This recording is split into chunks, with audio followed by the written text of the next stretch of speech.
Yes guys, what's going on? Welcome to Stretford Paddock. I am Adam McCullough, aka the Brown James Richardson, and I am here with Gazzetta United to bring you through the back pages, have a little bit of a coffee, and find out just what's going on in the world of Premier League football. Yes, you heard it right. Now, normally we come to you on a Sunday from the coffee shop, but obviously days have been shifted around. It's a match day on Sunday this week, so I can't get into the coffee shop to do Gazzetta. I can't get into the coffee shop today because we're in the middle of a pandemic, and that means opening hours are all over the gaff and it's just not happening. But nevertheless, all you need for this to happen is me, a coffee, and these newspapers, and that's exactly what we have. So let's make sure we're getting stuck into them and of course finding out what's going on. But before we do that, I need you lot to hit that subscribe button, like, comment, share, join Stretford Paddock if you can as well, and keep it locked to all the content that we're doing. We're pumping out daily content for you guys at the moment.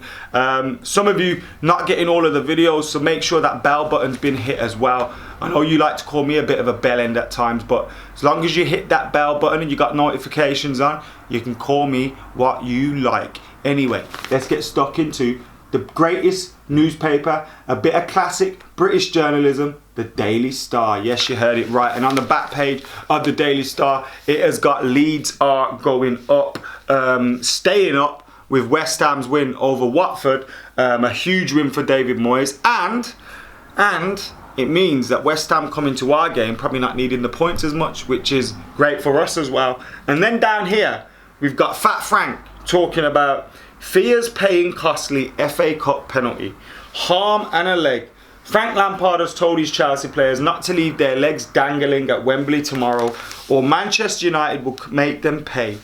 Don't leave your leg What is all this thing about VAR and Manchester United and penalties and all that? Someone was pulling out a stat the other day that we've had more decisions overturned by the video assistant referee than any other club in the Premier League. What does that tell you? It doesn't tell us that we've got the referees on our side. It tells you that the on-pitch referees are not on our side. They're not giving the correct decision. Therefore, the dudes that are sat in wherever they're sat at Heathrow Airport have to intercept and say, hey, that was a foul, that was a penalty or whatever. Like, we've had some decisions go against us that were ridiculous. I've seen handballs given for similar handballs to McBurney's goal that stood for Sheffield United in the 3-3 draw. We've seen goals disallowed for very, very minute little offside decisions. We've seen strange decisions for Manchester United as much as we've seen for any other club. But here we've got scared Fat Frank, who's been beat by Ole Gunnar Solskjaer 3 times already this season, trying to get into the minds of the referee. Bro, you're not Jose Mourinho. You may have been managed by him, but your mind games ain't clever. And I think everybody's well aware of him. Whether it works on the referee or not remains to be seen. But you've got VAR there. Like, I know we don't all care about like whether VAR is there or not, but ultimately it is there. You can see what's going on. Like, what the fuck's wrong with everyone? It's not always a conspiracy, man. Jeez. And Frank Lampard, bloody hell. Mate, at least get a result first. Score more than 1 goal against us in 3 games and you might have a chance of beating us. About penalties. Shut up. Inside, it's got Rubens ready to rumble. Chelsea start aiming to make up for lost time at Wembley. He was a great talent. There's been a few players like that at Chelsea that I just don't get, to be honest. Like, why is Ruben Loftus-Cheek so highly rated? What has he done to be so highly rated? Huh? Someone let me know? Anybody? No? Okay, we'll move on. We're right behind you. Solskjaer on course to topple the top 2. Loads of build-up, obviously, until that FA Cup final. And Solskjaer is convinced Man United are on course to overhaul arch rivals Liverpool and Manchester City. Now, I don't want to speak too soon because we've not even got Champions League football yet. But you feel like we're moving into the right direction. Things are getting a little bit better for Man United. We're being able to relax more when we play football. We're playing good football. We're scoring goals. We're doing this, that. So, yes, we are moving in the right direction. But let's get Champions League football first. Then we'll talk about closing the gap, yeah? 1 step at a time. Baby steps, baby. Shot it. Arteta fires back at legend Adams. Who is Tony Adams to talk to any manager of any club anyway? Really? Who? What have you ever done? Nothing. Portsmouth. And then what? The ricing on the cake, Declan nets beauty as Hammers climb near. In the fierce battle at the bottom, West Ham took just 36 minutes to decide they didn't fancy the drop. That 3-1 win, huge for them, especially with them facing Aston Villa on the last day. It looks like it has meant that Villa are going down with the other guys that are already down there, Bournemouth and Norwich. It'd take a massive, massive miracle for them to even have a chance of staying up. And now, the last story that we'll look at in the Daily Star. Check this shit out. 2 steps to heaven. Jose Mourinho with the Europa League that he won for United. Great time in Stockholm, I really enjoyed it. But Jose tells stars Europa glory is in their grasp. So you've gone to a club where they were playing in the Champions League final, challenging, I say that lightly, for the Prem, and now you're going to take them to start challenging for Europa League, bruv. He's doing exactly what he did at Manchester United. Aim for the easier trophies so that you can get people off your back and you can just settle in for years there and try and have your wicked way with the club. Look, his form's been quite decent. I don't think many other clubs have got more points than him since he took over at Spurs. The football's awful. Harry Kane's not really playing that great, is he? He hardly gets any touches, any shots on goal in a game. And I say that knowing he scored a few against Newcastle, but he will have those games. We saw it at United. We had those days where things would go right.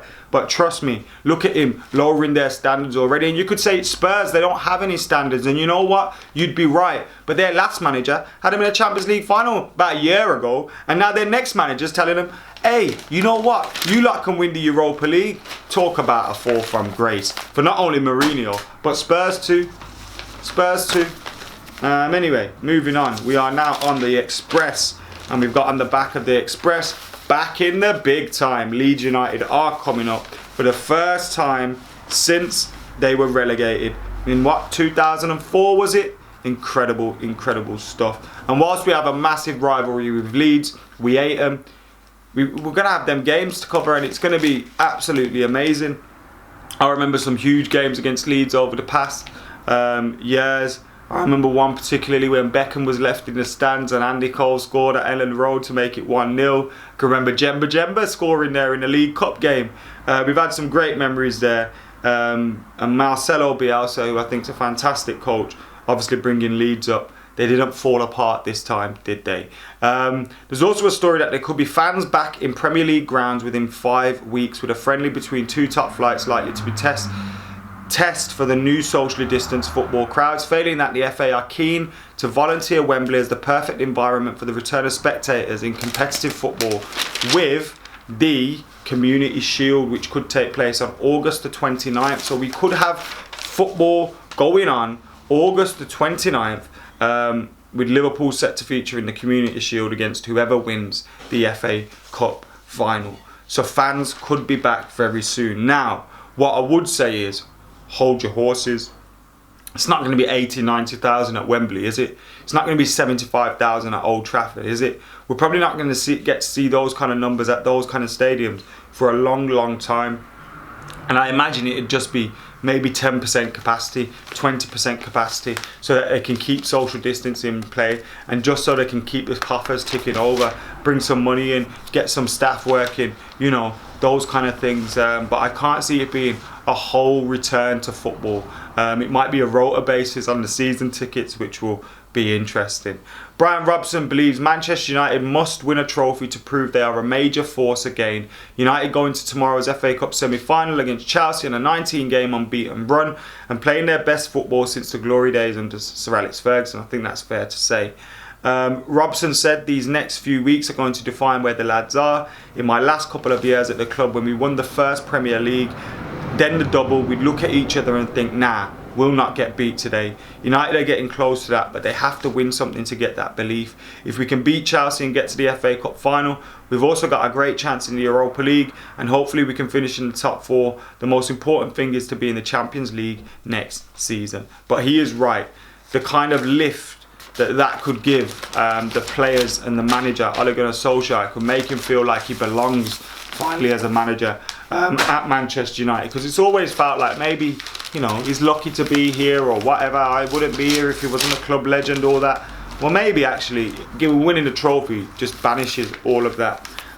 We're on to the back now of the Mirror. Shield of Dreams, August the 29th, Community Shield, Liverpool vs FA Cup winners. Football fans could be back in Premier League grounds within weeks.